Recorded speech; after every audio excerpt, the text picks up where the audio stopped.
जय हिंद दोस्तों। आज के इस वीडियो में हम जो है, जैसा कि मैंने आपसे वादा किया था कि आज हम बात करने वाले हैं सुभाष चंद्र बोस की बायोग्राफी के ऊपर। लेकिन सुभाष चंद्र बोस की बायोग्राफी पे हम बात करें उससे पहले हम ये समझ लेते हैं कि ये जो बायोग्राफी है इसको आपको क्यों देखना चाहिए और मेरी ही क्यों देखना चाहिए, क्योंकि यूट्यूब पे जो है बहुत सारी बायोग्राफी पड़ी हुई हैं, तो क्यों ही मेरे वीडियो को देखना चाहिए। तो देखिए, मैं जो हूँ आज तक अगर आपने देखा हो, मैंने पिछले भी जो है कई लोगों की बायोग्राफी जो है मैंने पढ़ता हूँ, समझता हूँ, काफ़ी अध्ययन करता हूँ, उसके पश्चात जो है आपके सामने वीडियो लाता हूँ। उसके पीछे काफ़ी मेहनत होती है, मैं खुद ही उस रोल में आ जाता हूँ जब मैं किसी भी बायोग्राफी पे मेहनत करता हूँ। तो आप पिछली में बायोग्राफी को उठा के देखिए।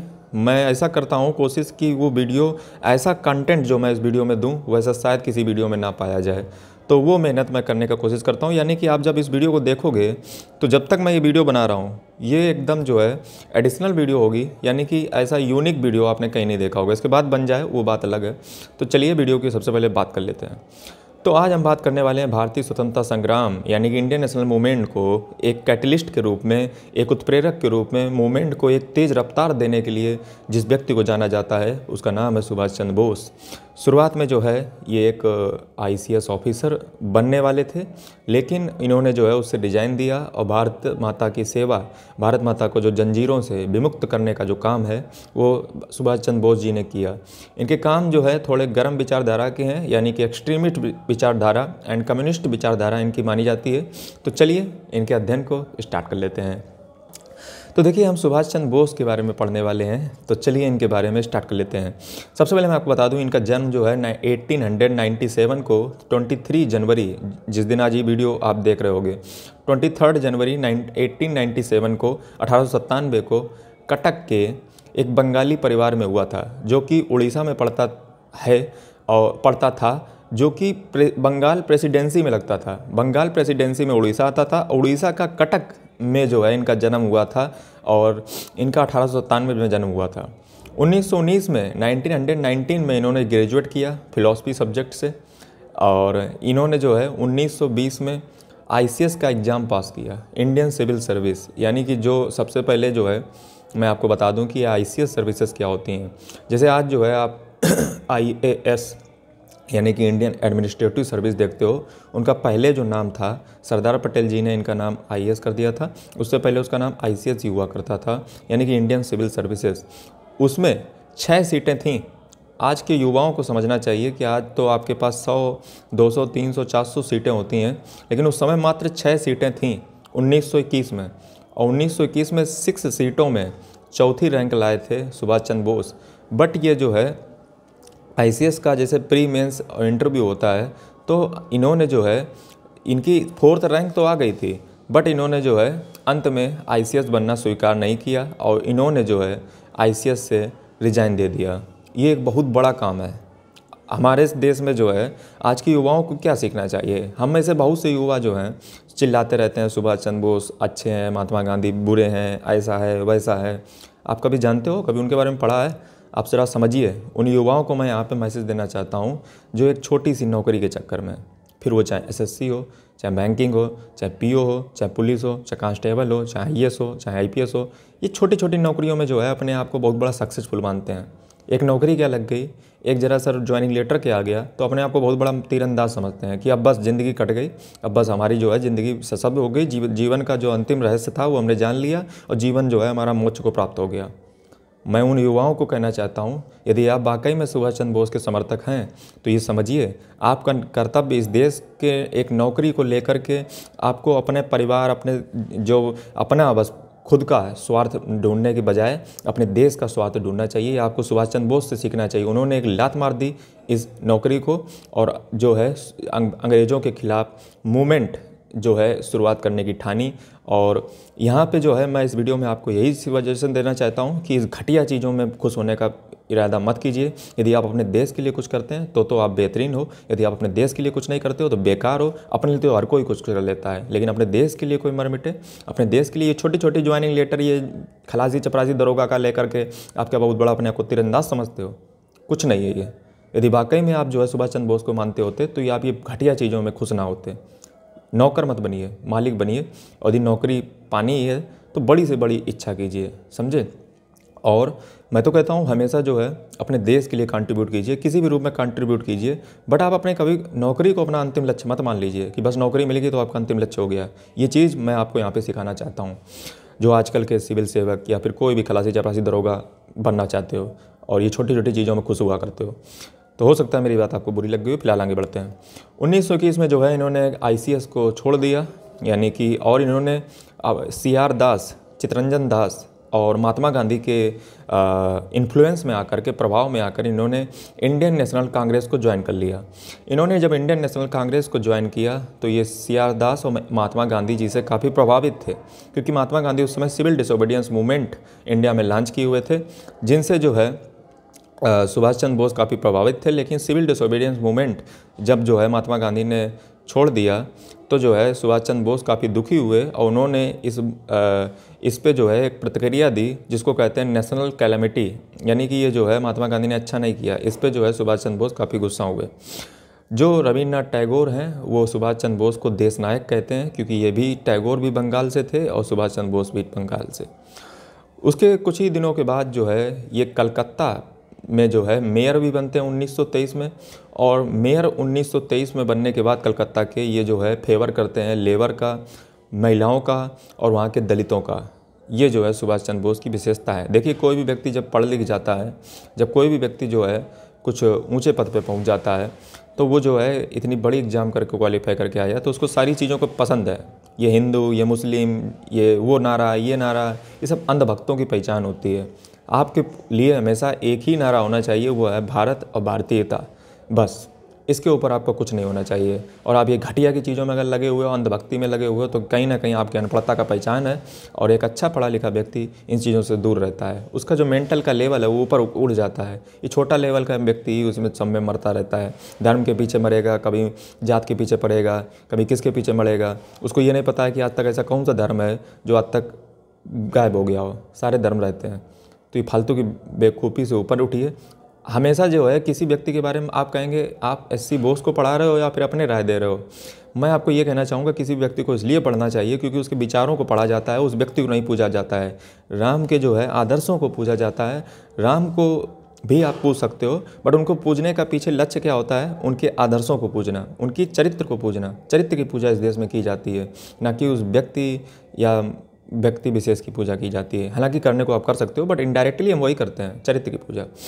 अंत में जो है ये 1938 में हरिपुरा सेशन होता है इंडियन नेशनल कांग्रेस का, उसके प्रेसिडेंट बनते हैं और दोबारा री इलेक्शन होते हैं 1939 में इंडियन नेशनल कांग्रेस के त्रिपुरी सेशन में, उसके भी प्रेसिडेंट बनते हैं। लेकिन त्रिपुरी सेशन में एक स्पेशल बात है। वो स्पेशल बात क्या है कि 1939 में जब त्रिपुरी सेशन होता है तो पट्टाभी सीतारमैया को महात्मा गांधी जो है उतारते हैं सुभाष चंद्र बोस के खिलाफ। गांधी जी नहीं चाहते थे कि वो कोई लेफ्टिस्ट विचारधारा को आगे बढ़ाएं, एक एक्सट्रीमिस्ट विचारधारा को आगे बढ़ाएं, जो कि सुभाष चंद्र बोस की विचारधारा थी।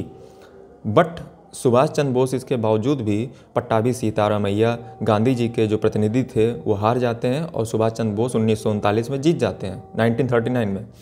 उसके बाद होता क्या है, उसके बाद जो है सुभाष चंद्र बोस जीतने के बाद फॉरवर्ड ब्लॉक की स्थापना करते हैं। फॉरवर्ड ब्लॉक एक कम्युनिस्ट पार्टी थी सुभाष चंद्र बोस की, जो है कांग्रेस के इतर एक पार्टी इन्होंने फॉरवर्ड ब्लॉक नाम से स्थापना की थी, जिसकी विचारधारा कम्युनिस्ट पार्टी से मैच करती थी। यानी कि मार काट और नॉन वायलेंस के रूप में किसी तरीके से ब्रिटिश से जो है अपना जो आज़ादी थी वो चाहते थे। लेकिन गांधी जी हमेशा जो है नॉन वायलेंस के समर्थक, ट्रुथ एंड नॉन वायलेंस के समर्थक रहे थे।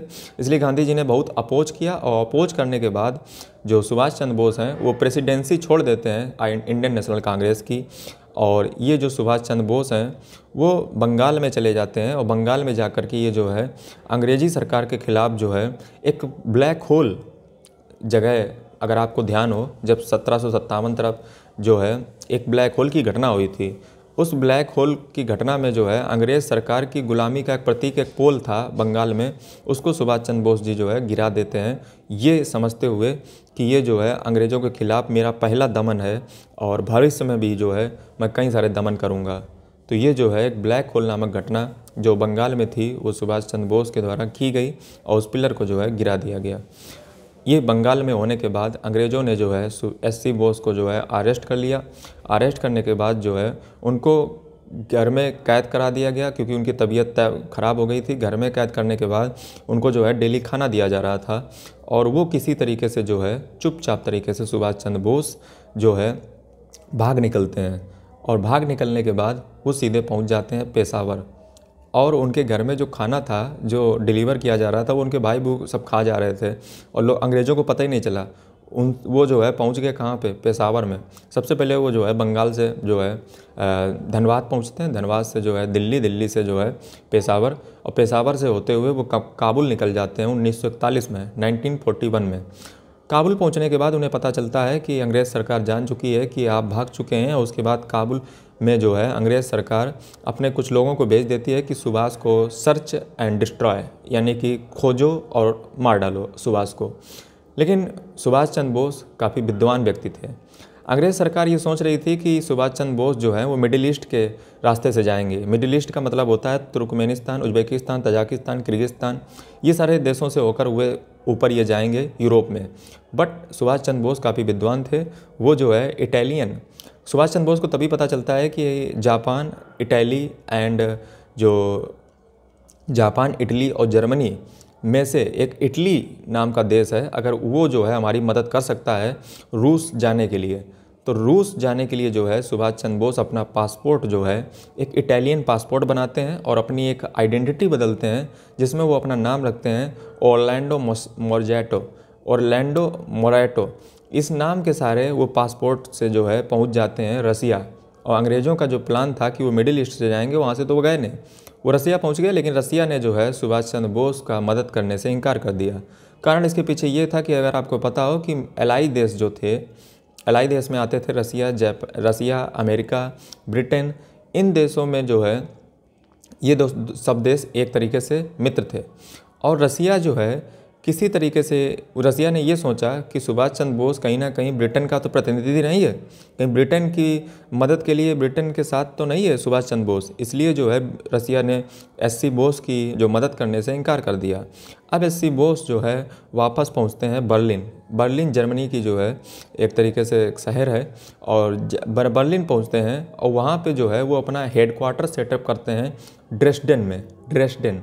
अब जो है यहाँ पे वो क्या क्या काम करते हैं जर्मनी में ज़रा आपको जानने चाहिए। वो जो है फ्री इंडिया सेंटर की स्थापना करते हैं। फ्री इंडिया सेंटर क्या था? फ्री इंडिया सेंटर जो है में वो जो है एक प्रिजनर ऑफ वार्स, यानी कि देखिए बात को समझिए, इसके लिए आपको थोड़ी भी नॉलेज वर्ल्ड वार सेकेंड की भी होनी चाहिए। द्वितीय विश्व युद्ध में, सेकेंड वर्ल्ड वार में हुआ क्या था कि यूके और जर्मनी अगेंस्ट थे, यूके और जर्मनी अगेंस्ट थे, ब्रिटेन और जर्मनी अगेंस्ट थे। तो ब्रिटेन के जो सैनिक थे उनमें कुछ भारतीय भी थे। अब उन भारतीयों ने जब जो है जर्मनी के खिलाफ लड़ा तो जर्मनी ने उनके ब्रिटेन के कुछ सैनिकों को कब्जा कर लिया, जिसमें अपने भारतीय थे, जिनको कहा जाता है प्रिजनर ऑफ वार्स। किसका? जर्मनी का। ब्रिटेन की सेना में भर्ती थे तो उनसे ही जो है भारतीय पहुंच गए कहाँ? जर्मनी में, कब्जा कर लिए गए, जेल में डाल दिया गया। लेकिन तभी होता क्या है कि सुभाष चंद्र बोस जो है उन सभी प्रिजनर ऑफ वार्स को लेकर के फ्री इंडिया सेंटर की स्थापना करते हैं। फ्री इंडिया सेंटर के द्वारा जो है वो अपनी एक आर्मी वहाँ पे बनाते हैं, जो है आर्मी ब्रिटेन के खिलाफ लड़ने वाली थी। लेकिन अब जो है वो जब आज़ाद, और वहाँ पे वो क्या करते हैं, वो जो है आज़ाद हिंद नाम से एक मैगजीन भी निकालते हैं और जो है जनगण मन, ये राष्ट्रगान जो है वहीं पे घोषित किया जाता है। जय हिंद जो है ये नारा जो जिससे मैंने आज वीडियो की स्टार्ट की थी, वो भी जो है वहीं पे पहली बार कहा गया था कि आज से हमारी सेना का नारा होगा जय हिंद। और वहाँ की जो लोग हैं, वहाँ की जो सेना थी वो उनको नेताजी की उपाधि प्रदान करती है। यहीं पे जो है सुभाष चंद्र बोस जी जो है एक जर्मनी जो महिला होती है उससे जो है विवाह करते हैं और बच्चे भी होते हैं। ये जो है वहाँ पे होता है आगे। हालांकि इसको जो है एससी बोस ने कभी भी एक्नॉलेज नहीं किया। इसके पीछे राजनीतिक कारण ये हो सकता है कि वो कहीं ना कहीं जर्मनी से अपना जो है अच्छा संपर्क बनाना चाहते थे, इसलिए जो है उन्होंने ये डिप्लोमेटिक एक चाल चली, बट ये कहीं ना कहीं असफलता ही उनके हाथ में लगी। और इन्होंने जो है सेना का एम्बलम घोषित किया ट्राई कलर, और जिसमें जो है टाइगर बना होगा। आज़ाद हिंद रेडियो की स्थापना की, जिसमें जो है इन्होंने पहली बार जो है my dear brothers and sisters और कहकर के जो है पूर्ण स्वतंत्रता की मांग की और उन्होंने कहा कि गांधी जी को जो है आप सभी लोग सपोर्ट कीजिए, इंडिया में जो भी लोग हैं क्विट इंडिया मूवमेंट को सपोर्ट कीजिए। आईएनए की जगह यहाँ पे जो है अब जब जो है इनकी मुलाकात होती है हिटलर से, क्योंकि जर्मनी का तानाशाह उस समय हिटलर था, और जब हिटलर का ही सपोर्ट नहीं है तो फिर आप क्या अकेले करोगे। जब मई 1942 में सुभाष चंद्र बोस की मुलाकात हिटलर से होती है, तो हिटलर जो है वो, अगर मैं आपको बता दूं तो हिटलर की जो विचारधारा है वो इंडिया को कुछ अच्छा नहीं मानता है। अगर हिटलर की एक बुक है मेन कैंप, उसमें जो है अगर आप पढ़ोगे तो आप पाओगे कि हिटलर जो है वो इंडिया के जो नेता हैं उनको कहता है एशियाटिक जगलर्स, मतलब अच्छा शब्द ये नहीं है। और हिटलर जो है वो सही मानता है कि ब्रिटेन अंग्रेज़ों का जो रूल है वो इंडिया पे है, यानी कि हिटलर तो अच्छा मानता है, हिटलर इंडिया को नेगेटिव दृष्टि से देखता है। तो जब सुभाष चंद्र बोस ने हिटलर से ये बात कही कि आप एशियाटिक जगलर क्यों मानते हो, तो जो है हिटलर ने अपनी माफ़ी तो नहीं कह सकते हो, बट उसने ये कहा कि चलिए हम जो है ये अपनी बुक से ये जो चीज़ है इसको हटा देंगे। लेकिन जब सुभाष चंद्र बोस ने कहा कि आप क्या हमारा सपोर्ट इसमें करोगे, तो हिटलर जो है वहाँ पे साफ साफ मना कर देता है। बट अल्टीमेटली सुभाष चंद्र बोस समझ जाते हैं कि यहाँ से मेरे हाथ में कुछ लगने वाला नहीं है, और वो हिटलर के द्वारा एक प्रबंध करवा लेते हैं एक सबमरीन का, जो वो उनको लेकर जाएगी अफ्रीका के नीचे से होते हुए, केप ऑफ गुड होप से होते हुए कहाँ पे ले जाएगी, सुमात्रा द्वीप पे। सुमात्रा जो है अगर आपको पता हो एशिया में पड़ता है, जो आज इंडोनेशिया अगर आप देखोगे तो इंडोनेशिया के कुछ आइलैंड हैं, सुमात्रा, जावा और कई सारे आइलैंड में एक सुमात्रा आइलैंड भी है। तो उनकी जो सबमरीन थी उसमें बैठ करके ये और एक व्यक्ति और थे, वो दोनों लोग जो है अपना नाम बदल करके ये जो है पहुंच जाते हैं कहाँ पे, ये पहुंच जाते हैं सुमात्रा में। और हिटलर जो है ये सबमरीन प्रोवाइड कराता है। मैं यहाँ पे आपकी जानकारी के लिए बता दूँ, ये पहला ऐसा कोई भारतीय था जो सबमरीन में बैठा था। इन्होंने अपनी यात्रा फरवरी 1943 में शुरू की थी, और ये 5 जुलाई 1943 को, यानी कि इतने समय के बाद ये पहुंच जाते हैं कहाँ पे, सुमात्रा द्वीप में। लेकिन सवाल ये खड़ा होता है कि जो इन्होंने एक फ़ौज वहाँ पे बनाई थी जर्मनी में, उसका क्या हुआ। तो उसकी ये कमांड जो है एक इंचार्ज बना देते हैं एशियन नंबियार को। एशियन नंबियार को आज़ाद हिंद सेंटर का जो है इंचार्ज बना दिया जाता है, और ये जो है अब वहाँ पे जो काम है वो एशियन नंबियार संभालते हैं, ACN नंबियार।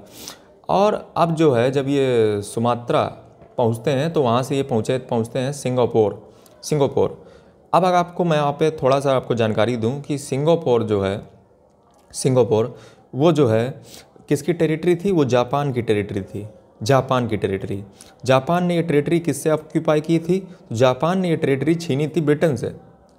ब्रिटेन, अब देखिए फिर यहाँ पे वही मामला फंस रहा है, ब्रिटेन से छीनी थी सिंगापुर को, तो सिंगापुर में कुछ कब्जे, कुछ जो है बंदी बनाए गए होंगे भारतीय सैनिक, क्योंकि ब्रिटेन की सेना में होते कौन थे, भारतीय सैनिक। तो भारतीय सैनिक को जो सिंगापुर में बंदी बनाए गए थे जापान के द्वारा जीतने पर सिंगापुर को, वो प्रिजनर ऑफ वार्स किसकी सेना में काम करेंगे, आज़ाद हिंद, जो सुभाष चंद्र बोस की इंडियन नेशनल आर्मी है ना, उसमें काम करेंगे। अब आकर के समझ रहे हो, बात को समझिए पूरा। अब जो है जब ये जैसे ही सिंगापुर पहुंचते हैं, ये जो है इनका वेलकम किया जाता है, या फिर ऐसे कह लीजिए, वो सिंगापुर तो उसको नहीं कहना चाहिए, अब ऐसे मान लीजिए कि जापान की वो टेरिटरी थी। तो जापान में जैसे आप सोचोगे कि नहीं जापान, अभी आप सिंगापुर कह रहे हो कहीं पे जापान, तो जापान की टेरिटरी थी। आज हम सिंगापुर जानते हैं, उस समय तो जापान ही होगा ना, जब कब्जा जापान का है। तो जापान में जो है वेलकम किया जाता है रास बिहारी बोस का, और इनको जो है हैंड ओवर की जाती है, सुभाष चंद्र बोस को हैंड ओवर की जाती है Indian national army, second Indian national army. मैं आपको बता दूं कि भारतीय नेशनल आर्मी का श्रेय जो है वो सुभाष चंद्र बोस को दिया जाता है, बट पहली बार जो इंडियन नेशनल आर्मी थी वो मोहन एक थे, उन्होंने जो है इंडियन नेशनल आर्मी को बनाया था, बट उनकी जो है सफल नहीं रही, और दिसंबर 1900 तरफ जो है इनकी जो मोहन वाली जो इंडियन नेशनल आर्मी थी वो कहीं ना कहीं फेल रही। और उसके बाद जो दूसरी इंडियन नेशनल आर्मी थी वो रास बिहारी बोस के द्वारा बनाई गई थी, और ये रास बिहारी बोस हैंड ओवर करते हैं सुभाष चंद्र बोस को कि ये लीजिए आप अपनी इंडियन नेशनल आर्मी संभालिए। उसके बाद जो है मैं यहाँ पे आपको एक चीज़ बता दूँ, मैं बताना भूल गया हूँ कि जब ये सबमरीन से चले थे सुभाष चंद्र बोस जर्मनी सुमात्रा के लिए, सुमात्रा से सिंगापुर, तो जो है जब ये चले थे तो इन्होंने अपना नाम फिर चेंज कर लिया था, और इन्होंने अपना नाम रखा था मिस्टर मत्सुदा। मिस्टर मत्सुदा, यह बात आपको पता होनी चाहिए। अब इनका नाम मिस्टर मत्सुदा था, जब तक ये सबमरीन में रहे थे इन्होंने अपना नाम क्या रख लिया था, इन्होंने अपना नाम रख लिया था मिस्टर मत्सुदा।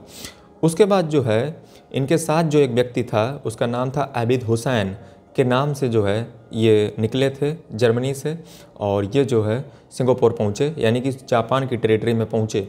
उसके बाद जो है यहाँ पे पहुँचने के बाद चूँकि इनको जो है इंडियन नेशनल आर्मी की बागडोर रास बिहारी बोस जी ने जो हैंडओवर कर दी थी, इसके चलते हुए इन्होंने जो है वहाँ पे कई सारे काम भी किए, जिनमें से जो है पहला इन्होंने नारा दिया दिल्ली चलो, दूसरा इन्होंने नारा दिया दिल्ली चलो, और यहीं पे इनको द्वारा कहा गया था you give me blood I will give you freedom, यानी कि तुम मुझे आज़ादी दो मैं तुम्हें खून दूंगा। और इन्होंने जो है अपनी सेना का एक मोटो सेट कर दिया था जिसका नाम था यूनिटी फैथ एंड सेक्रीफाइस, यानी कि इत्तेफाक, इत्माद एंड कुर्बानी। ये इन्होंने के जो है 3 उर्दू शब्द थे जिससे जो है ये अपनी सेना का मोटो सेट करने में लगे थे। एंड इन्होंने जो है रेजिमेंट में डिवाइड कर दिया अपनी इंडियन नेशनल आर्मी को। 5 रेजिमेंट बनाई गई थी। उन रेजिमेंट में नाम था महात्मा गांधी की रेजिमेंट, जवाहरलाल नेहरू की रेजिमेंट, और झांसी की रानी लक्ष्मीबाई यानी कि महिलाओं की रेजिमेंट। तो आप कहोगे सर ये आप क्यों मुझे बता रहे हो, इसके पीछे कारण ये है कि जो कुछ 2 कौड़ी के 2 पढ़े लिखे लोग जिन्होंने घटिया तरीके से जो है अपने जो गुरुदेव हैं एक तरीके से जो भी उनके पढ़ाते हैं, और जहाँ पे व्हाट्सएप यूनिवर्सिटी पे जो ज्ञान दिया जाता है वहाँ से पढ़ के आते हैं, उनको समझ आना चाहिए कि ये फर्जी की बातें करना बंद कर दीजिए। ये जो है सुभाष चंद्र बोस देखिए ना, जवाहरलाल नेहरू, गांधी, रानी लक्ष्मीबाई के नाम से रेजिमेंट के निर्माण कर रहे हैं। 5 रेजिमेंट थी जिसमें से 3 नाम तो यही हैं। और जो है ये वहीं पे अक्टूबर 1943 में ये फॉर्म कर लेते हैं वहाँ पे provincial government of free India Singapore में। Provincial government of free India Singapore में, यानी कि भारतीयों की एक मुक्त सरकार वहीं पे बना ली जाती सिंगापुर में, और उसका जो मेन पद होता है वो सुभाष चंद्र बोस अपने ऊपर ही रख लेते हैं, जैसे फॉरेन मिनिस्टर और प्राइम मिनिस्टर, प्रेसिडेंट, ये जो भी मतलब जो पद होते हैं मेन जो पद थे वो सुभाष चंद्र बोस ने अपने नाम पे ही रख लिए थे, मतलब खुद की गवर्नमेंट एक बना ली थी, provincial government of free India जो बना ली थी सिंगापुर में। उसके बाद जो है क्या होता है, उसके बाद जो है अब आपको पता हो अक्टूबर 1943 चल रहा है, तो 2 अक्टूबर 1943 को गांधी जी के नाम ये एक रेडियो पे संदेश देते हैं और कहते हैं कि महात्मा गांधी जी का जो नाम है वो जो आप कर रहे हो इंडिया में क्विट इंडिया मूवमेंट के माध्यम से, आपकी विचारधारा जो है वो नरम दल की है और आपकी एक्सट्रीमिस्ट थॉट नहीं है, बट मैं आपका रिस्पेक्ट करता हूँ, और आपने जो इस इंडिया के लिए किया है आपका अमूमन नाम जो है इतिहास के पन्नों में 16 अक्षरों से लिखना चाहिए। ये सुभाष चंद्र बोस महात्मा गांधी के लिए कह रहे हैं। आप कहोगे क्यों बता रहा हूँ, तो आप फिर याद कीजिए मैं किस लिए बताता रहता हूँ। और इसके जवाब में महात्मा गांधी जी कहते हैं प्रिंस ऑफ पैट्रियट्स की उपाधि देते हैं सुभाष चंद्र बोस को। उसके बाद अगर हम आगे बढ़ते हैं तो आता है नवंबर 1943 में जो है अंडमान निकोबार को जो है कब्जा कर लेते हैं सुभाष चंद्र बोस। अंडमान निकोबार को कब्जा कर लेते हैं सुभाष चंद्र बोस। किसकी मदद से? ये मदद थी जापानीज आर्मी और इंडियन नेशनल आर्मी की मदद से। जहाँ अंडमान निकोबार एक टेरिटरी थी ब्रिटेन की, उस पर कब्जा कर लिया जाता है। उसके बाद इस द्वीप को जो है नाम दे दिया जाता है शहीद एंड स्वराज द्वीप, मतलब शहीद एंड स्वराज द्वीप इसको नाम दे दिया जाता है। बात करें 1944 की, 1944 को, तो जो है ये आज़ाद हिंद रेडियो पे, अभी नहीं, मैं अगर बात करूं तो यहाँ पे जो है उनका पहला हेडक्वार्टर था सिंगापुर में। अब वो अपने हेडक्वार्टर को शिफ्ट कर लेते हैं रंगून में, यानी कि अब ये म्यांमार में शिफ्ट होते हैं और अटैक करते हैं इंडिया के। पहली बार इंडिया पे अटैक किया जा रहा होता है इम्फाल और कोहिमा में। इम्फाल और कोहिमा में जब अटैक करते हैं तो उस समय जो है बारिश काफ़ी जल्दी आ गई थी, जिस कारण से ये सक्सेसफुल नहीं हो पाते हैं और इंडियन नेशनल आर्मी को बहुत भयानक मात झेलनी पड़ती है और ब्रिटेन आर्मी जो है इंडियन नेशनल आर्मी को तोड़ने में कामयाब हो जाती है और कहीं ना कहीं हमारी जो सेना थी वो जो है उसको भागना पड़ता है। बट यहाँ पे इंडियन नेशनल आर्मी को सुझाव दिया गया था कि SC बोस जो हैं उनके लिए विमान का इंतजाम कर दिया गया है, आप चाहें तो भाग सकते हैं। बट सुभाष चंद्र बोस ने कहा कि हम जो है जो रानी लक्ष्मीबाई रेजिमेंट थी उसको अकेला छोड़ के नहीं भागेंगे, और वो स्वयं भी भागे और तब जाके उन्होंने जो है एक एक तरीके से फ़्लाइट ली, और फ्लाइट लेने के बाद वियतनाम से ये जो है वियतनाम में 2 जगह पे लैंड किए, और इसके बाद ये जो है ताइवान पहुँचे, और ताइवान में ही जो है इनकी एक रहस्यमय तरीके से मौत हो गई, और जिसके बाद जो है एक तरीके से कह लीजिए वो शहीद हो गए। और उसके बाद जो है इनकी जो रहस्य है मौत का वो अभी भी बना हुआ है। कई लोग मानते हैं कि इसको जो है इनको जो है रसिया में जो है रसिया में जो रसिया जो है टारगेट इनको जो है टार्चर करता है, अपने यहाँ पर रख के किया था रसिया ने। कोई लोग कहता है कि इसको चाइना उठा ले गया, कोई कहता है कि बंगाल में ये आज भी रहते हैं, कोई कहता है कि अयोध्या में बहुत सालों तक रहे, कोई कुछ भी, मतलब कुछ भी बकवास जो है वो चलती रहती है इंडिया में। फ़िलहाल इनकी जो मिस्ट्री है उसको जान के हम क्या करेंगे, और अगर आज भी वो ज़िंदा नहीं होंगे, सीधी बात है, क्योंकि बहुत साल हो गए। और इनकी जो मृत्यु है वो कहीं ना कहीं एक दुर्घटना में मेरे हिसाब से हो गई होगी, किसी भी साजिश में हुई हो, उससे लेना देना क्या है। बट तो आपको हो सकता है आपको ये लगता हो कि मुझे लेना देना क्या है, ऐसा मैं क्यों कह रहा हूँ।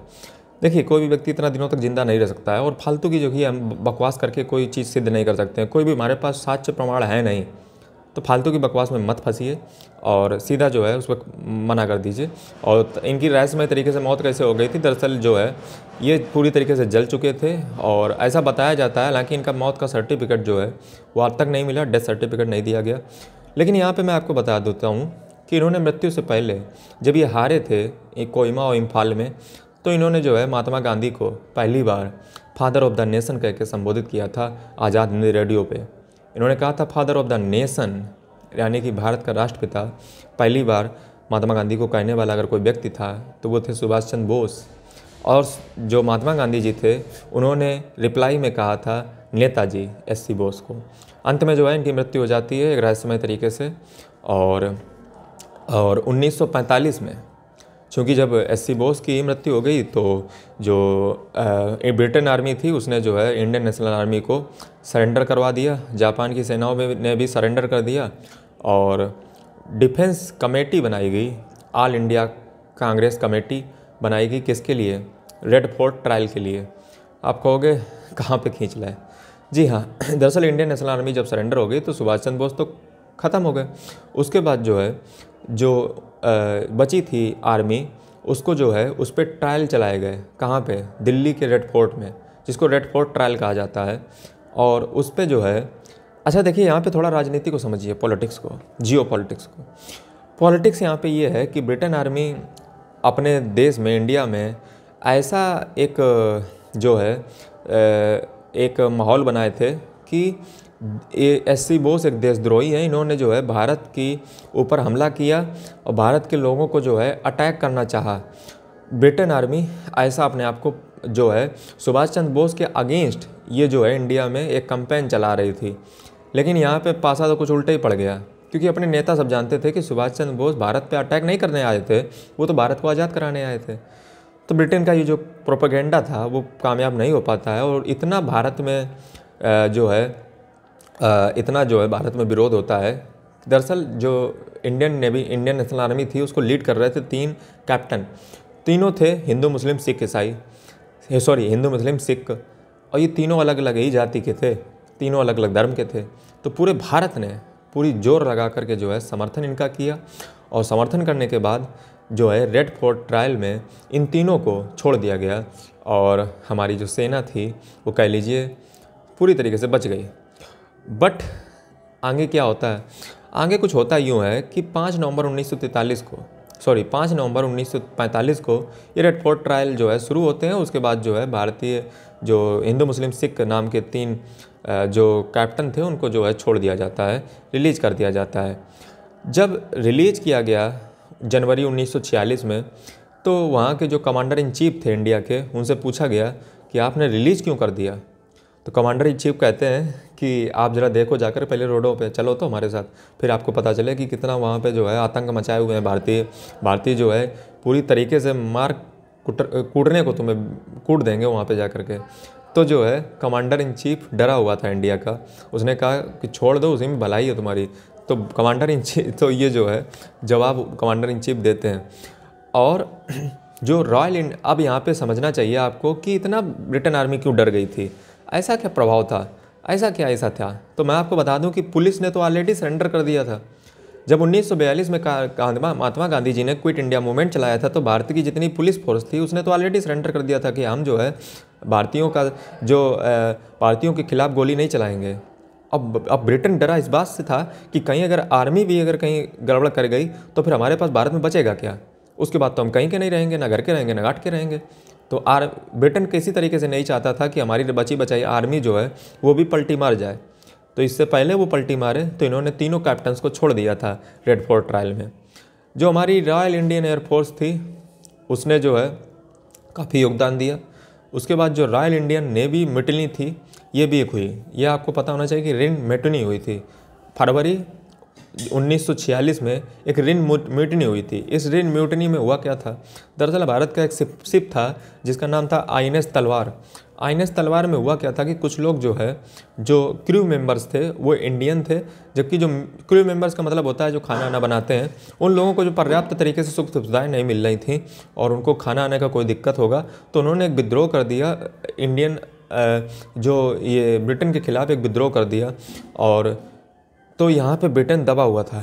मतलब आपको समझना चाहिए कि आईएनएस तलवार के कुछ क्रू मेंबर ने जो नेवी के थे उन्होंने विद्रोह कर दिया और कह दिया कि हम जो है अब कोई काम हम नहीं करेंगे और ये सब मना कर दिया, जिससे जो है ब्रिटेन आर्मी डर गई।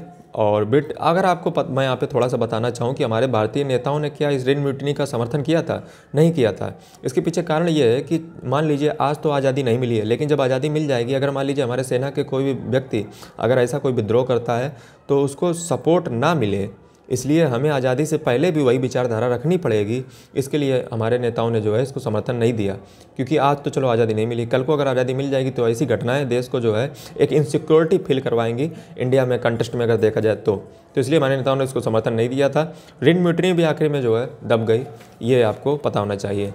तो ये थी एससी बोस की कहानी और मैंने जो है बायोग्राफी आपको शॉर्ट में फटाफट अंदाज में बता डाली।